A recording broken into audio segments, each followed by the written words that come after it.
I want you to close your eyes for a moment. Imagine being completely alone in the wilderness. No food, no phone, no help coming. Just you and the endless forest. This is my story. How I survived 72 hours lost, scared, and starving. This isn't a movie. This is real. If you want to hear the full story, every terrifying detail and how I made it through, hit subscribe and check out how I survived the impossible. I was never exactly the adventurous type, but that summer something inside me cracked. Maybe it was the breakup. Maybe it was burnout from work. Or maybe I was just tired of hearing the same city sounds every day, traffic, voices, buzzing phones. I needed silence. Real silence. The kind you only find far from the noise of modern life. And so I decided I was going to disappear for a few days. No phone, no people. Just me, nature, and space to breathe. The San Juan Mountains in Colorado seemed perfect. I read all I could, blog posts, trail reports, weather forecasts. I wasn't reckless. I had a plan.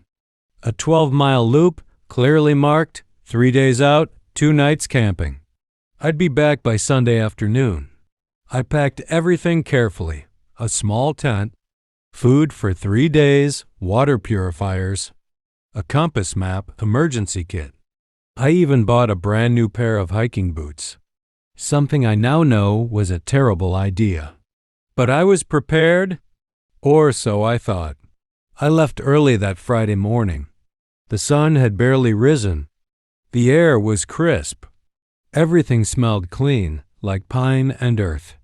I remember tightening the straps on my backpack and thinking, this is it. This is what I need. The first couple of hours felt like a dream. I was alone on the trail, but I didn't feel lonely. Birds chirped above me. A nearby stream murmured alongside my steps, and the light filtered down through the tall evergreens like something sacred. I hadn't felt that calm in years.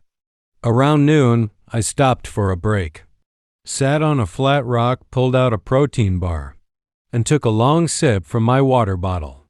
I pulled out my little notebook. Yeah, I brought one, and I wrote, I feel good. For the first time in a long while, I actually feel good. I kept walking.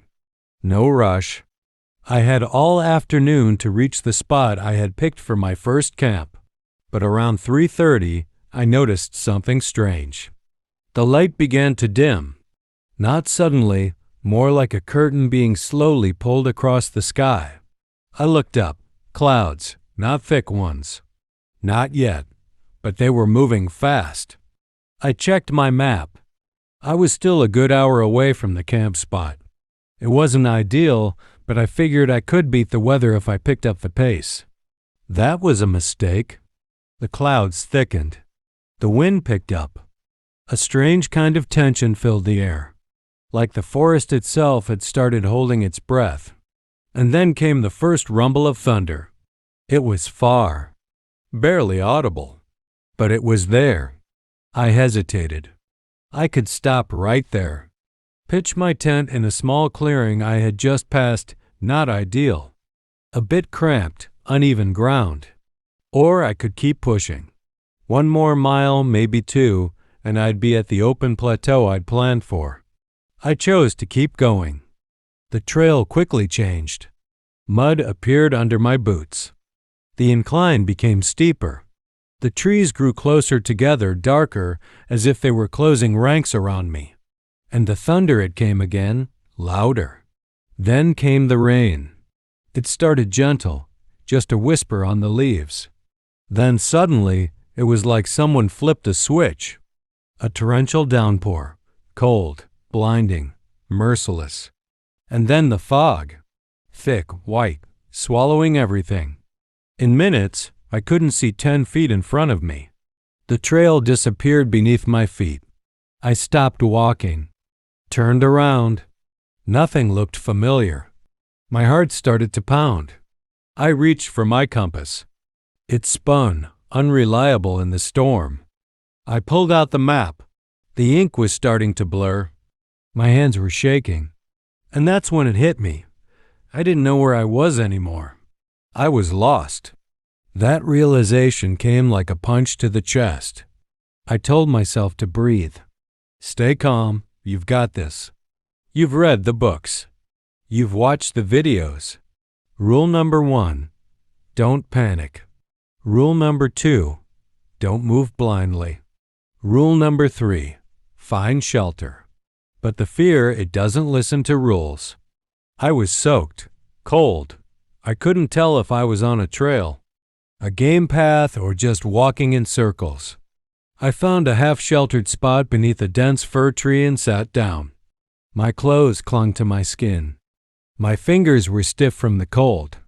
That night, my first night out there, was the longest night of my life. I couldn't light a fire. Everything was wet. I wrapped myself in the emergency blanket, but it was like trying to stay warm under paper. I didn't sleep. I just sat there shivering, listening to the wind, to distant thunder, to strange rustling sounds in the dark. I told myself again and again, tomorrow you'll get out. Tomorrow you'll find the trail again. Someone will be out here. Someone will find you. But the deeper part of me, the animal part, it already knew. I had stepped out of the world and into something else. And I wasn't getting out easily. That was only the first day. When the first light finally cracked through the treetops, I felt relief, but not the kind I expected. It wasn't hope. It was just the end of the night. I was still cold, still wet, still very much lost. I stood slowly, my legs stiff and sore from staying curled under the tree. My fingers were numb. My neck ached. I looked around. Everything was unfamiliar. The fog had lifted a little, but the forest still felt foreign, like I had been dropped into a different world. My first thought was simple. Find the trail. Backtrack. Retrace your steps. It sounded logical, but I quickly realized I had no idea where I had come from. The rain had wiped away my tracks. The forest, vast, tangled, offered no clues. Everything looked the same. Still, I picked a direction. I walked for maybe 20 minutes, scanning the ground, looking for footprints, broken twigs. Anything. Nothing. I pulled out the map again, tried to match the terrain. I convinced myself that a rise in the distance might be the ridge near the campsite, maybe. I started walking toward it. That was the moment. That was the fatal mistake. Instead of staying put, instead of building a visible signal, I went deeper. The ground rose steeply. Mud made every step a slip. I had to grab onto roots and rocks to pull myself up. The pack on my back felt heavier with each step. My body was already screaming. Muscles tight, head pounding. I hadn't eaten since the previous day. I forced down a protein bar, but it felt like chewing cardboard. At the top of the ridge, I expected something. A sign, an opening. Anything that would help me orient. What I got was more forest. Just endless trees in every direction. And that was when I started to panic. It didn't come all at once. Panic doesn't always hit like lightning. Sometimes it creeps in. Quiet at first, just a doubt, a little voice. Then a quickening of breath. Then the thought, you might not make it out of here. And then fear becomes something physical, a living thing inside you. I sat down on a rock. I tried to breathe slowly. I tried to focus on sound, the wind, the birds. But that's when I realized it was too quiet. The birds weren't singing anymore. That silence, it felt wrong, like something was watching me. I don't know how long I sat there. An hour? More? I think I cried a little. I don't remember if tears actually came out. I was too dehydrated. But I remember my face twisting, my body shaking. I wasn't cold anymore. I was scared. Eventually, I stood up and kept walking. I came across a narrow stream around midday. It was a small blessing. I knelt beside it, filtered some water, and drank until I felt full. That moment gave me the strength to keep moving. But I should have stopped. I should have stayed near that stream, set up camp, built a fire, waited for help. Instead, I kept walking. I told myself I was heading downhill, and downhill meant civilization. Rivers lead to people, right? That's what they always say. But I didn't know this river. I didn't know where it led. And as I walked, the terrain got worse. Thick underbrush, sharp rocks. Deadfall logs I had to climb over like hurdles. I've tripped. Hard. My knees slammed against a rock. The pain was sharp, immediate. I screamed. For a second, I thought I'd broken it. I lay on the ground, clutching my leg, biting my lip, then silence again. I lay there for minutes. Maybe longer. The sun had shifted again. Afternoon now. I was wasting time. But I couldn't move fast anymore. I limped. Every step sent fire through my leg. I started talking to myself, not intentionally. It just happened. Keep going. Just a little farther. You got this, man. Like I was trying to keep another person alive. Like my mind had separated from my body. The forest changed again. The trees thinned, the light grew brighter. But I wasn't celebrating anymore. I was just moving. Mechanically. I didn't even know what I was hoping to find. By late afternoon, the weather turned again. A low growl in the sky. The clouds, thick and dark. The wind picked up, not playful this time, but cold, angry. I looked around desperately for shelter. Found a fallen log with a hollow underneath. Not much, but enough to crawl into. I lay there. My body ached. My knee throbbed. My stomach growled. I tried to eat, but I couldn't swallow. My throat was too dry, or maybe I was too sick. That night, I couldn't sleep. Not even for a second. The rain came again. A steady rhythm, the kind that makes time stretch. I watched water drip from the log above me. Each drop seemed slower than the last. I counted them. I think I counted to 1,000. I don't even know why. I thought about people. My mom, my little sister, friends I hadn't spoken to in years. I imagined them finding out I was missing. I imagined my face on a flyer. A missing hiker. A headline on the local news. The thought made me want to scream. But I didn't scream. Not yet. I just whispered again and again. Don't die here. Don't you dare die here. There's a kind of darkness in the forest that city people don't understand. It's not just the absence of light, it's the presence of something else. Something ancient, watching, breathing, whispering through the trees. When that second night fell, I was in it, swallowed by it. I had crawled under the same fallen log I'd found earlier that day. My knee was swollen. Every movement felt like a blade under my skin. I was soaked again.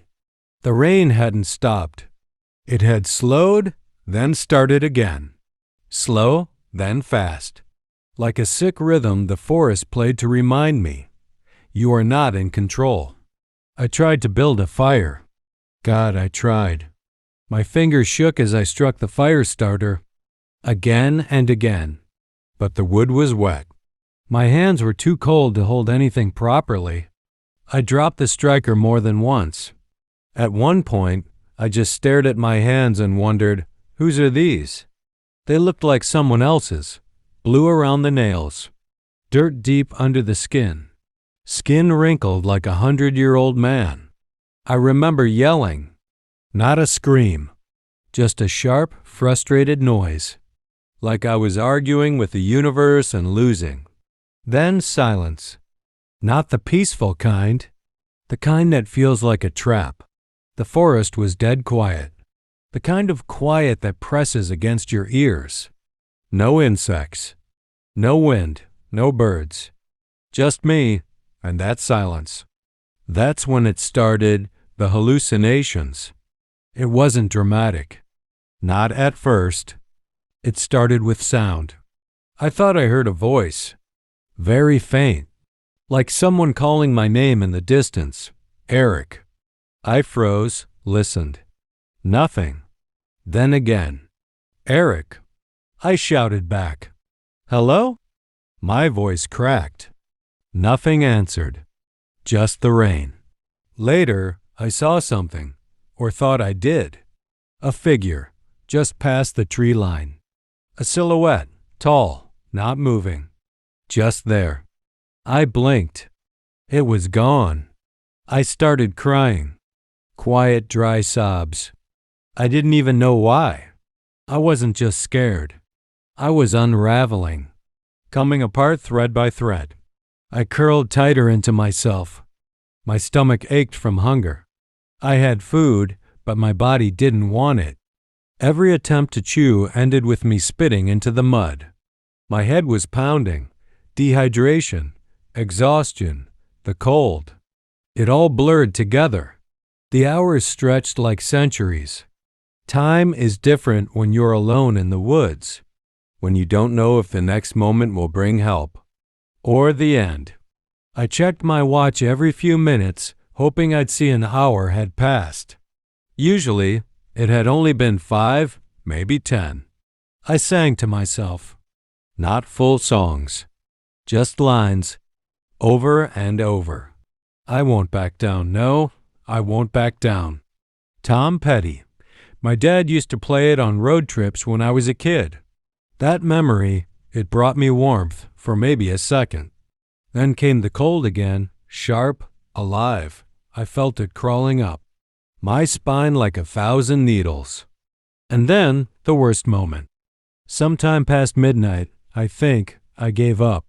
I didn't say it out loud, but inside, I felt it. A click, a release. A voice in my head whispered, "This is it. Just let go." And for the first time, that didn't sound like such a bad idea. I closed my eyes, let my body slump, tried to imagine what it would feel like, just fading. No pain, no hunger, just gone. But then something snapped in me. I thought about my sister, her laugh, the way she used to throw popcorn at me during movies. I saw her face clear as day, and I heard her voice. "Come on, dumbass, get up." It was stupid, but it worked. I sat up. I forced myself to drink more water. I talked to myself like a coach. "You're not done. Not tonight." And then I started counting. Out loud, slowly. 1, 2, 3. All the way to 100. Then again.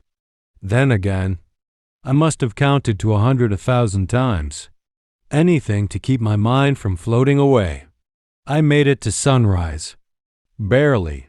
The sky turned gray. The rain finally stopped. My hands were shaking, my body weak. But I had made it. I remember whispering to the trees, "I'm still here."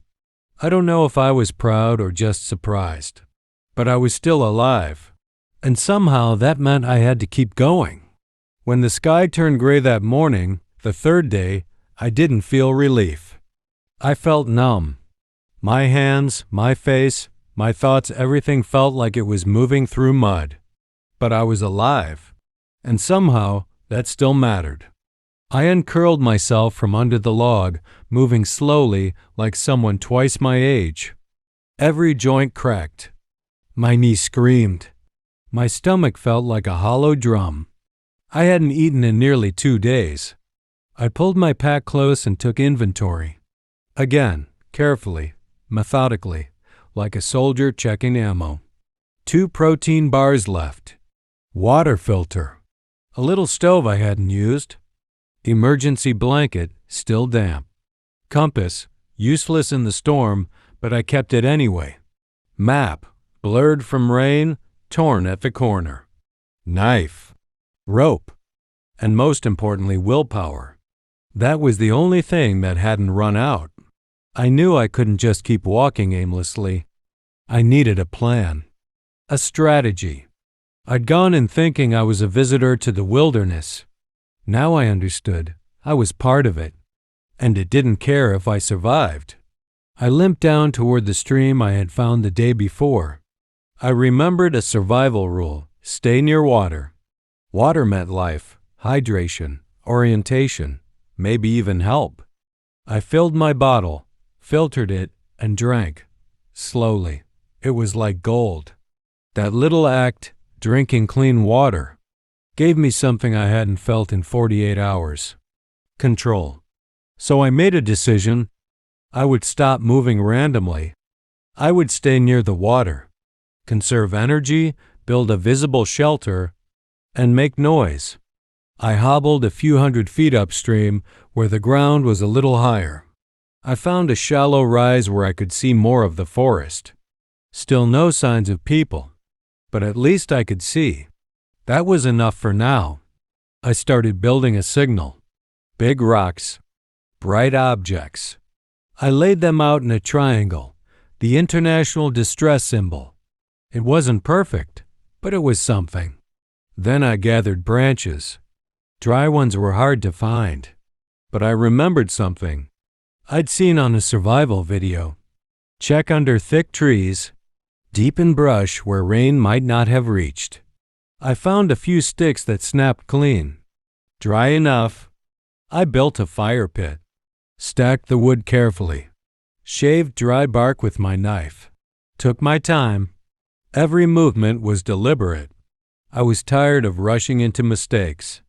When I finally struck the fire starter and saw the tiniest ember catch, it felt like magic. That flicker of flame orange, alive, was the most beautiful thing I'd ever seen. I fed it slowly, hands shaking, guarding it like it was the last spark of my soul. Soon I had real fire, warmth, light, smoke. I let the smoke rise high into the trees. Let the fire crackle and roar. I sat beside it, holding my hands near the heat. And for the first time since getting lost, I exhaled fully. That day I didn't travel. I didn't push. I didn't chase escape. I focused on survival, one moment at a time. I made a small lean-to with branches and my emergency blanket. Ate one of the protein bars slowly, chewing each bite like it was sacred. Drank more water. Then I listened. I listened to the birds, the rustle of leaves. The sounds that had once scared me now became my guide. The forest wasn't my enemy anymore. It was indifferent, but not cruel. And if I paid attention, it could teach me how to stay alive. I started thinking like prey. Low movement. Stay hidden from elements. Conserve energy. Wait. Watch. By afternoon, the sky had cleared a little. I stepped out from my camp and looked up. Blue? Not much, but enough to feel like the world still existed beyond the canopy. And then I heard something. A faint hum. Like an engine. Far off, high above. I jumped up, waving my arms, shouting. My voice cracked. Hey, hey, down here. Nothing. No change. Silence returned. But I knew what I'd heard. A plane. Too high to see, but real. And that changed everything. Someone might be looking for me. That night, I kept the fire going. Burned most of the wood I'd collected. Kept adding green leaves to make the smoke thicker. Every few minutes, I'd shout again, just in case. And I waited. Lying under my shelter, I looked at the stars for the first time in days. They were clear, sharp. I whispered the names I remembered: Orion, Polaris, the Big Dipper. My dad had taught me them when I was 10. And I whispered again. Still here, still fighting. I didn't know if I'd survive the next day, but I knew one thing. I wasn't going to die without a fight. Time does strange things when you're waiting to be found. It slows down.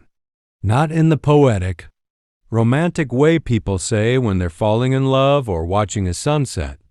I mean it literally. Time stretches until seconds feel like hours, minutes like days. Your brain starts to play tricks just to fill the silence. The morning of my fourth day, or maybe it was the third, I was losing track, started with a cold breeze across my face and the dying glow of ash in my fire pit. I sat up slowly. Everything hurt. My back, my knee, my ribs, even my skin felt sore, raw from rubbing against wet clothes and the rough fabric of my blanket. But worse than the pain was the hunger. Real hunger. Not the kind you feel when you skip lunch. I'm talking about a deep, grinding emptiness that consumes you from the inside. It's like your body starts eating itself, one cell at a time. I had one protein bar left. Just one. I stared at it for at least 10 minutes. Maybe more. I ran my thumb along the wrapper. I thought about saving it, rationing it, cutting it in half. But in the end, I ate the whole thing in 4 bites. I couldn't help myself. It barely even touched my hunger. Afterward, I cried, quietly, not because I'd eaten it, but because it was gone. There was no more food, and I was still alone. I looked around my little camp, the fire pit, the rock triangle, the blanket shelter. It all felt so fragile, like a child's attempt at pretending. Like if the forest wanted to erase me, it could do it in a second. No trace. That morning, I tried to move again. Maybe 15 steps before I collapsed near the stream. My knee had stiffened. The swelling was worse. Every bend was fire. Every footstep a gamble. So I lay there, on the cold ground, watching the water trickle by. I remember thinking that water doesn't care about me. It just keeps going. And that's when the voices started again. Not out loud, not like before. These were internal, but clear. Too clear. You're not getting out of this. No one's coming. This is your grave. I shook my head, trying to push them away. I screamed, at myself, at the trees, at the water. I pounded my fist into the dirt until my knuckles bled. I wanted pain. Something to remind me I was still real. Still here. But then I remembered something. A line from a book I read once: survival isn't about strength. It's about resilience. It's about refusing to quit. And that was the one thing I still had left. I pulled myself back to camp, slowly, crawling at times. I gathered more sticks, dragged dead branches behind me like a wounded animal. Took hours. Maybe all day. I didn't check the time anymore. I built the fire again, fed it carefully, watched it glow. And in that fire, I saw something strange. Time became fire. It only existed if I fed it, if I paid attention to it. Otherwise, it would go out. I think I fell asleep next to the fire. I dreamed of food, not like in cartoons. Real food. My mother's lasagna, fried eggs, buttered toast. I could taste them. I could feel the texture. When I woke up, I almost sobbed from the disappointment. It was still just me. The fire, the smoke, and the endless trees. The next few hours or days were a blur. Hunger does that. It eats away at your mind. You start forgetting why you're doing anything. You forget where you are, who you are, what you were supposed to be before all this. At some point, I started talking to the fire. I called it Sam. I don't know why. Keep me warm, Sam. You and me, buddy. It sounds insane. But that's the thing. Isolation doesn't just break the body. It breaks the brain. And it does it quietly, slowly. You don't even notice until you're already gone. I saw lights that weren't there. Heard music that didn't exist. I thought I saw someone walking through the trees. A woman, barefoot, her eyes glowing. She said something I couldn't hear, and then she vanished. I didn't even react. My mind was unspooling, thread by thread. But somehow, through it all, something inside me held on. A tiny flame, the part of me that wanted to live. Even when everything else was falling apart, that flame stayed lit. Maybe it was instinct. Maybe it was love. Maybe just stubbornness. But it was there, and as long as it was, I knew I wasn't finished. So I made one more plan. Tomorrow, if I had the strength, I would move. Not aimlessly. Not far. Just far enough to find higher ground. A hill, a ridge, something. I needed a signal. A view. A chance. I stared at the fire one more time, the glow reflecting in my broken hands. And I whispered, tomorrow. One more day. Hope is a strange thing. It doesn't glow. It doesn't shine. Sometimes it's just a whisper, a flicker in the back of your mind that says, try one more time. That morning, if it even was morning, I didn't want to move. My body had become something else. It no longer felt like mine. It was a machine of pain and friction, each joint rusted, each muscle shredded. I looked at my hands. They were cracked, dirty, fingers swollen, nails blackened. I didn't recognize them, but the plan was still there. Move, climb, find high ground. I ate nothing.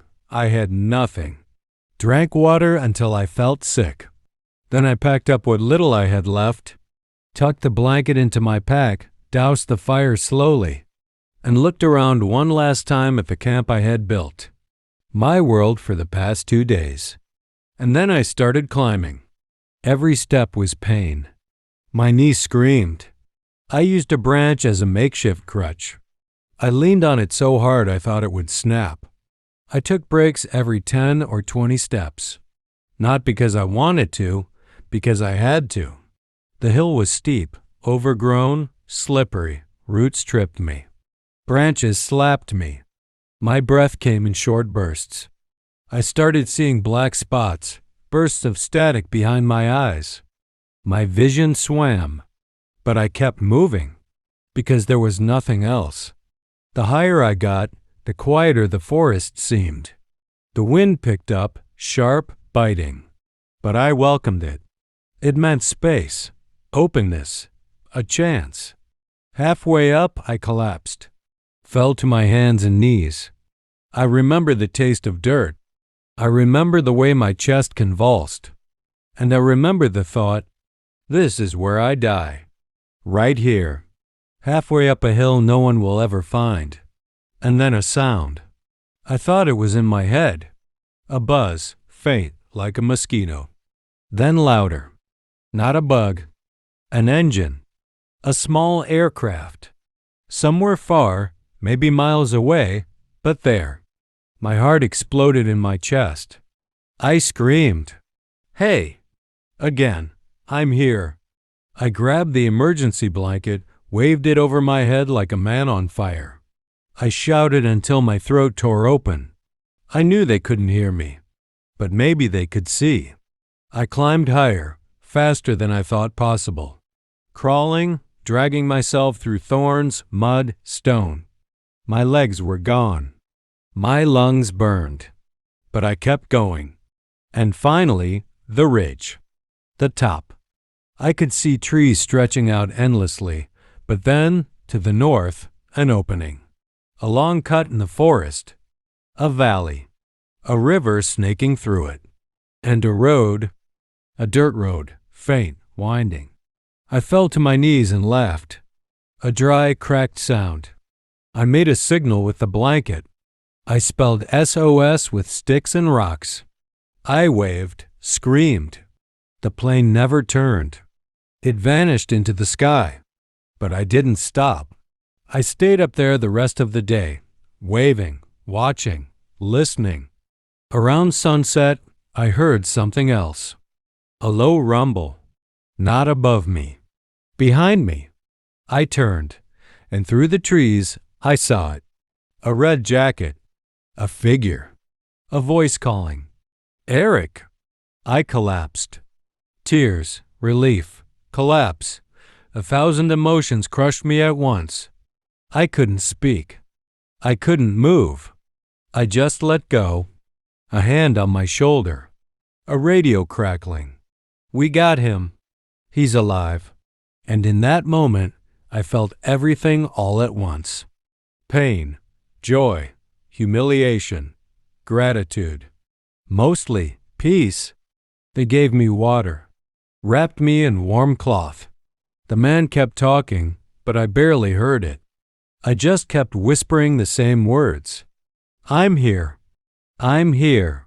I'm here." There's this moment right after you're found where everything freezes. Not physically. Your body's still trembling. You're still cold, broken, starving. But your mind just goes quiet, like it can't quite process that the nightmare is over. That was me lying there, blinking up at the faces of my rescuers, barely able to understand what was happening. One of them, a park ranger, kept his hand on my chest, whispering, "You're okay now. You're safe." And I remember thinking, I don't believe you, because the fear doesn't vanish. The forest doesn't let go that easily. They carried me down, slowly, carefully, a stretcher at some point, oxygen, warm packs. The ride to the hospital was a blur. I don't even remember getting in the helicopter. Just the sound of blades slicing the sky, and the feel of warm air against my face for the first time in days. When we landed, I was pulled into bright lights, sterile smells, the sound of machines beeping, people touching my arms, asking questions I couldn't answer, needles, blankets, electrodes I had never felt. So safe and so detached. I had lost 20 pounds. Severe dehydration. Early signs of hypothermia. A torn ligament in my knee. 2 cracked ribs, probably from the fall. But I was alive. The first night in the hospital, I couldn't sleep. The bed was too soft. The silence was too unnatural. I missed the sounds of the wind, the crackle of my fire, the steady rhythm of the stream. I know how that sounds. But when you spend that long in survival mode, the real world feels fake. Everything moves too fast. Everyone talks too loud. The doctor said I was lucky, that if I'd gone another 24 hours without food or water, I might not have made it. They said I was smart to stay near water, smart to build signals, smart to ration what I had. But deep down, I didn't feel smart. I felt guilty. Guilty for the choices that put me there. Guilty for almost giving up. The news came quickly. Apparently, my sister had called search and rescue after I missed a check-in message on day 2. Helicopters had searched the wrong area for a full day. Before someone spotted smoke on the ridge. That was my fire, Sam, the one I talked to. That fire saved my life. I stayed in the hospital for 3 days. Then I was sent home. But let me tell you something no one prepared me for. The hardest part wasn't the wilderness. It was coming back. The world didn't make sense anymore. Stores, cars, phones, emails, people. Complaining about cold coffee. Or parking spaces. I couldn't relate. I didn't know how to explain that. I had just survived 4 days in the jaws of nature. That I'd begged a tree for warmth, screamed at the sky, cried over a protein bar. Everyone wanted to hear the story, but no one really wanted to feel it. They wanted the movie version, the clean ending, the heroic shot. What they didn't want was the truth. That survival is ugly, that it's lonely, that sometimes it changes you in ways you never fully get back. For weeks I had nightmares. Woke up sweating, convinced I was still out there. I kept a bottle of water next to my bed, just in case. I started journaling, writing down every moment I could remember. trying to piece it all together like a broken mirror. And slowly I began to heal. Physically, yes. My knee recovered. My appetite returned. The weight came back. But mentally that took longer. And it's still happening. Because survival doesn't end when you're rescued. Sometimes that's just the beginning. Now when I hike, and yes, I still hike, I do it differently. I carry too much gear. I check the weather obsessively. I text my sister before and after every trail. But I also look at the trees with a kind of reverence I didn't have before. I walk slower. Listen harder. I know now how fast things can change. How quickly the forest can swallow you whole. And how strong you have to be to walk back out of it. I survived. Not because I'm brave. Not because I'm special. But because something deep inside me refused to go quiet. That part of me.